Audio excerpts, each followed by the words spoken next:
दादा माझ्याकडे एक इलेक्ट्रिक सर्किट आहे, हे मला समजून सांग. हे इलेक्ट्रिक सर्किट मी तुला सर्किट बोर्डवर समजून सांगतो. तू जे इलेक्ट्रिक सर्किट दाखवलेलं आहे ते इलेक्ट्रिक सर्किट सिंपल सर्किट आहे. त्याचं कनेक्शन मी तुला ह्या इलेक्ट्रिक सर्किट बॉक्सवर करून दाखवतो. तर इथं बघा, इथं काय कनेक्शन आहे, बॅटरीचं कनेक्शन आहे. बॅटरीला दोन टर्मिनल असतात, एक पॉझिटिव्ह आणि एक निगेटिव्ह. तर इथं पॉझिटिव्ह दिसतंय, इकडं निगेटिव्ह दिसतंय. आणि आपण आता ह्या सर्किटमध्ये बझर वाजवू किंवा इकडं दिसतोय मोटर, त्या मोटरला एक फॅन कनेक्ट आहे, तो फॅन फिरू.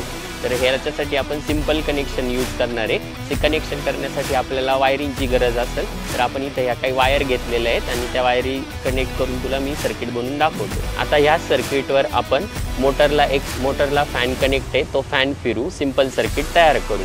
बॅटरीचा पॉझिटिव्ह मोटरच्या एका टर्मिनलला, कुठल्याही एका टर्मिनलला कनेक्ट करायचा. मोटरला पॉझिटिव्ह निगेटिव्ह असं काही नसतं, कुठेही आपण त्याला कनेक्ट करू शकतो.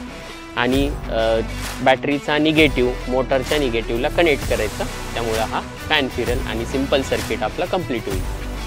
बॅटरीचा पॉझिटिव्ह टर्मिनल बझरच्या पॉझिटिव्ह टर्मिनलला कनेक्ट करायचा आणि बॅटरीचा निगेटिव्ह टर्मिनल बझरच्या निगेटिव्ह टर्मिनलला कनेक्ट करायचा.